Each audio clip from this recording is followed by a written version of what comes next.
మీ అందరికీ తెలిసిందే వందే మాతరం బిల్ అనేసేసి ఒకటి ఏదో ఇప్పుడు పార్లమెంట్లో దాని గురించి గొడవ జరుగుతుంది. కొందరు ఒప్పుకుంటున్నారు, కొందరు ఒప్పుకోవడం లేదు.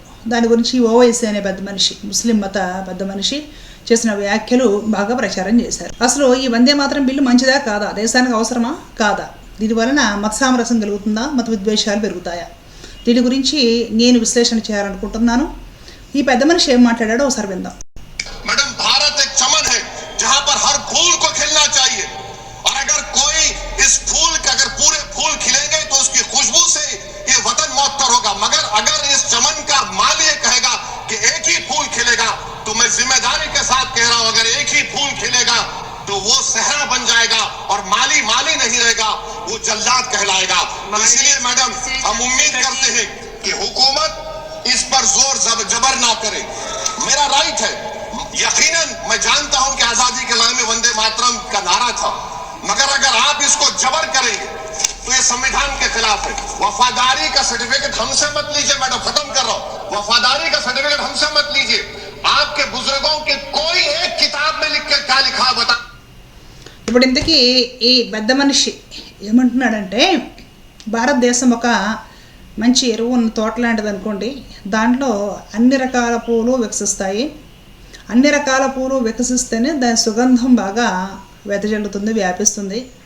ఆ తోటమాల వచ్చేసి అన్ని పూలు వికసించడానికి వీల్లేదు, నాకు నచ్చిన ఒక పువ్వు మాత్రమే ఇక్కడ వికసించాలి అని అంటే దాని నుండి అప్పుడు సుగంధం రాదు, విషం వస్తుంది. కాబట్టి బలవంతంగా రుద్దకండి ఏ విషయాన్ని కూడా. స్వరాజ్య సంగ్రామం జరిగినప్పుడు ఈ వందే మాతరం గీతం అందరూ ఆలపించారు, అవి వస్తూ ఉంది అలాగా, అది ఓకే. మీరు ఈ ఎక్స్టెన్షన్ చేసినవి మీకు నచ్చినవి అవన్నీ కూడా బలవంతంగా రుద్దకండి, ఎవరిది వాళ్ళు పాటించుకొనివ్వండి, ఎట్సెట్రా ఎట్సెట్రా. ఇది ఈ పెద్ద మనిషి చెప్తుంది. ఇందుకు ఈ వందే మాతరం విషయం ఏమొచ్చిందంటే, ఈ వందే మాతరం రాసింది ఎవరు తెలుసు, మా బంకించంద్ర చటర్జీ గారు రాసిన వందే మాతరం అనేది అప్పట్లో ఆనందమఠ్ అనే ఒక నవలలో, ఆ నవల కూడా ప్రసిద్ధమైన నవలే, అందులో ఇది ప్రచురితమైంది. ఈ నవలలో ముస్లింలకు వ్యతిరేకమైన కొంత కఠినమైన భాష పద ప్రయోగాలతో కూడిన విషయాలు, ఘటనలు ఎన్నో ఉంటాయి. ఇది చాలా కాంట్రవర్షియల్ నవల. దీంట్లో ఈ వందే మాతర గేయం ఉంటుందన్నమాట. ఈ గేయము మొదటి, తర్వాత ఈ పల్లవులు, చరణాలు ఇవన్నీ చూసుకుంటూ పోతే తర్వాత చరణాలలో ఈ భారత మాతని దుర్గా, కాళీ, జగద్ధాత్రి, లక్ష్మి, సరస్వతి ఇలాంటి పేర్లతో కూడా సంబోధించి ఆ బంకించంద్ర చటర్జీ గారు ఆ నవలలో రాసుకున్న గేయం అది. దాన్ని ఆ స్వాతంత్రోద్యమం టైంలో వాడారు. తర్వాత కాంగ్రెస్ గవర్నమెంట్ ఉన్నప్పుడు ఈ లక్ష్మి, దుర్గా, ఇలాంటి సరస్వతి ఇలాంటి పేర్లు ఉన్న చరణాలను తొలగించి దాన్ని ఒక షార్ట్ సాంగ్ చేశారు, వందే మాతరం ఇప్పుడు మనం పాడుకుంటున్నది. ఎందుకు ఆ విధంగా చేయాల్సి వచ్చిందంటే, ఈ ఇస్లాం ప్రకారము అల్లాని తప్ప ఇంకా ఏ ఇతర దేవతల పేర్లు కూడా ఉచ్చరించకూడదు, ఏ ఇతర దేవతలకు కూడా సరెండర్ అవ్వకూడదు, అల్లాహకి మాత్రమే సరెండర్ అవ్వాలనేసి వాళ్ళ మత గ్రంథంలో ఉంది. వాళ్ళు దాన్ని స్ట్రిక్ట్గా పాటించుకుంటారు. అలాగే హిందూ మత గ్రంథాల్లో ఉన్న విషయాన్ని కూడా స్ట్రిక్ట్గా పాటించుకుంటే చాలా బాగుంటుంది. మనం పాటించము, పక్కనోడు స్ట్రిక్ట్గా పాటిస్తుంటే ఏడు చేస్తాము. ఇప్పుడు ముస్లిం పరిస్థితి ఏమిటంటే, ఈ వందే మాతరము భారతదేశంలో ఉన్న వాళ్ళందరూ పాడాలి. ఏమిటి ఆ ఇతర చరణాలతో సహా లక్ష్మి, దుర్గా, సరస్వతి, జగద్ధాత్రి, కాళిక ఇవన్నీ ఉన్నవి పాడాలి అంటే వాళ్ళకి ప్రాబ్లం అవుతుంది, వాళ్ళ మత గ్రంథానికి, మతానికి అది విరుద్ధం అవుతుంది అనేసి వాళ్ళ భయాలు వాళ్ళకు ఉంటాయి. కాబట్టి ఈ ఇబ్బంది లేకుండా ఉండటం కోసము ఆ ముందు చరణం ఉంచి ఆ తర్వాత చరణాలు తీసేశారనమాట. మనకి సస్యశ్యామలం మాతరం వందే మాతరం ఇట్లా వస్తుంది కదా, అది ఉంచారనమాట. దానికి అర్థం ఏమిటంటే, మా భారత మాత పచ్చడి పొలాలతోటి, చల్లటి పైరగాలులతోటి, అమృతమయమైన జలాలతో ప్రవహిస్తూ ఈ విధంగా ఉండే ఒక బంగారం లాంటి చల్లటి మా తల్లి ఒడి లాంటి ప్రదేశము భారతదేశము, ఇలా అర్థం వస్తుంది కవితాత్మకమైన కోణంలో చూసుకుంటే. ఇది అందరికీ బాగుంటుంది అనమాట. దీంట్లో ఏ విధమైన మతాలకు సంబంధించిన దేవతల పేర్లు కానీ ఏముండవు. తర్వాత చరణంలో ఈ దుర్గా, కాళీ, లక్ష్మి ఈ పేర్లు వస్తాయన్నమాట. అది ఆ పేర్లు వచ్చినప్పుడు ఈవెన్ క్రిస్టియన్ కానీ ముస్లిం మతాల వారు కానీ అవి పాడడానికి సంకోచిస్తారు. కాబట్టి మేము దానికి ఒప్పుకోము. ఇప్పుడు ఆ పాత పాటను ప్రవేశపెట్టాలి అంటే మేము ఒప్పుకోము. ఇప్పుడు ఎలా అయితే కంటిన్యూ అవుతూ వస్తుందో షార్ట్ ఫామ్లో వందే మాత్రము అది ఓకే అంటారు వీళ్ళు. ఇప్పుడు మన హిందువులు ఏమంటారు, మీరు పాడి తీరాల్సిందే, ఎందుకు పాడరు మీరు అంటారు హిందువులు. మరి మొన్న ఏదో హైదరాబాద్ 450 మంది మెజారిటీ ముస్లిం విద్యార్థులు చదువుకుంటున్న ఒక స్కూల్లో దాంట్లోని 2-3 హిందూ పిల్లలు కూడా పొరపాటున ఏదో కల్మా హోంవర్క్ రాసేసిన దానికి ఆ స్కూల్ మీదకి వెళ్ళి పిల్లలు చదువుకునే స్కూలు పిల్లలకి వాళ్ళ మనసు మీద ఎలాంటి ప్రభావితం చూపిస్తుందని ఆలోచన లేకుండా పోయి దాడి చేశాం కదా మనము. పొరపాటున టీచరు కల్మా హోంవర్క్ ఇస్తే టీచర్ని కూడా బయటికి పంపించేస్తారు, అయినా సరే మనం పోయి దాడి చేశాం కదా. అంటే మన పిల్లవాడికి పొరపాటున కల్మా హోంవర్క్ ఇస్తే కూడా మనం సహించము, వాళ్ళందరూ మాత్రం మన లక్ష్మీ, సరస్వతి, దుర్గా, కాళీ అవన్నీ పాడాల్సిందే అంటాం మనం. మరి దున్మాదం కదా.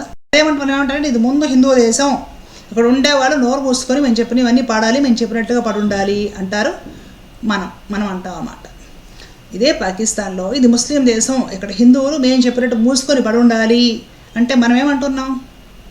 వాళ్ళు ఉన్మాదులు, మతోన్మాదులు, అక్కడ హిందువులు బతకనివ్వడం లేదు అంటున్నాం కదా మనము. అదే పని మనం చేయొచ్చా? ఇది హిందూ దేశం, మా దేవతల పేర్లని రాసుకుంటాం, ఆ పాట మీరు నోరు మూసుకొని పాడాల్సిందే. అప్పుడు పాకిస్తాన్ వాడికి నీకు తేడా ఏముంటుంది ఆలోచించి ఒకసారి. ఇప్పుడు జనగణమన ఉంటుంది, జాతీయ గీతము, ఎవరు దాన్ని వ్యతిరేకించలేదే. ఎక్కడో కొందరు ఉన్మాదులు మేము పాడడం అది అని ఉంటారు, వాళ్ళని వదిలేయండి. పెద్ద వ్యతిరేకత అయితే లేదు. అన్ని స్కూల్స్లో ముస్లిం పిల్లలు, హిందూ పిల్లలు, క్రిస్టియన్ పిల్లలు కలిసి చదువుకుంటుంటారు, జనగణమన పాడిస్తారు, అందరూ పాడుతున్నారు కదా. గవర్నమెంట్ స్కూల్స్లో పాడిస్తారు. భారతదేశం నా మాతృభూమి, భారతీయులందరూ నా సహోదరులు అనేసి ప్రేయర్ చేయించి మనతో ప్లెడ్జి చెప్పిస్తారు. మనం ఒట్టేసాం స్కూల్ చదువుకునే రోజులు, భారతదేశం నా మాతృభూమి, భారతీయులందరూ నా సహోదరులను మనం చిన్నప్పుడు ఒట్టేసామా, ప్రమాణం చేసామా లేదా స్కూల్లో.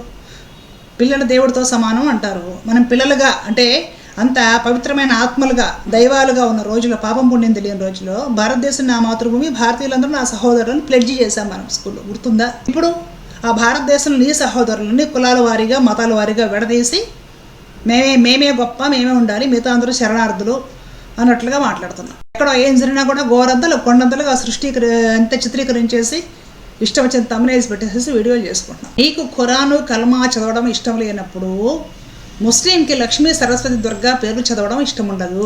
పొరపాటున ఏ హిందూ పిల్లడికో కల్మా హోంవర్క్ ఇవ్వడం ఫక్తు మతోన్మాదం అయినప్పుడు ఈ దేశంలో ఉన్న ముస్లింలు మొత్తాన్ని బలవంతంగా రుద్ది నువ్వు లక్ష్మీ, సరస్వతి, దుర్గా పేర్లు ఉన్న వందే మాత్రం పాడాల్సిందే అని బలవంతం చేయడం కూడా మతోన్మాదమే అవుతుంది కదా. నేను చేసే ఒకే పని, అది నేను చేసే ధర్మము, ఇంకొకటి చేసే అధర్మం అని ఎట్లా అంటాం? నేను చేసేది పాతివ్రత్యము, ఇంకొకటి చేసేది వ్యభిచారము అంటే ఇది కరెక్టా? చక్కగా వందే మాత్రము సింపుల్గా 4 లైన్లు ఏదో పాడుకుంటున్నాము అందరూ, మనకు అలవాటు అయిపోయింది, ఇంకా దాన్ని మార్చాల్సిన అవసరం ఏంటి? మీకు నచ్చిన ఇతర చరణాలు కూడా అందులో ప్రవేశపెట్టి ఇదే కరెక్టు, ఇవే సమస్యలు ఇప్పుడు దేశంలో. జార్ఖండ్లో ధర్నాలు చేస్తున్నారు, ఆయన ప్రాణాపాయ స్థితికి వచ్చేసాడు నిరాహార దీక్ష చేసి స్టూడెంట్స్ కోసం. మన స్టూడెంట్స్కి 20 మంది చనిపోయారు. ఎన్ని సమస్యలు ఉన్నాయి దేశంలో. గుజరాత్లో ఆకలి చావులు ఉన్నాయి, దాని మీద నేను సపరేట్ వీడియో చేస్తాను. ఆకలి చావులు ఉన్నాయి గుజరాత్లో, ఎన్ని సమస్యలు ఉన్నాయి. అవి వదిలిపెట్టి ఈ పాటలో మాకు నచ్చిన లైన్లు పెట్టాల్సిందే అని ఒక బ్యాచ్, అవి పెట్టకూడదని ఒక బ్యాచ్, ఇవే ఆ దేశంలో విషయాలు. ఇంతకు మించి సమస్యలు లేవా మాట్లాడుకోవడానికి? ఈ పాలకుల కంటే పిల్లలు నయమనిపిస్తున్నారండి, కాసేపు అల్లరి చేస్తే కలిసిపోతారు. ఏంటిది ఎంటర్టైన్మెంట్ ఇవ్వడానికి కాకపోతే జనాలకి అర్థం కావట్లేదు. ప్రజలు విసిగిపోయి ఉన్నారు, అసలు విసిగి వేసారిపోయి ఉన్నారు. సమస్యల మీద దృష్టి పెట్టాలి కానీ ఇవే కొట్లాడుకోవడానికి కావాల్సిన విషయాలు ఆలోచించండి ఒకసారి. ఈ వందే మాతరం బిల్లు గురించి మీరేమంటారు, మీ అభిప్రాయం ఏంటి? కామెంట్ సెక్షన్లో తెలియజేయండి. జై హింద్.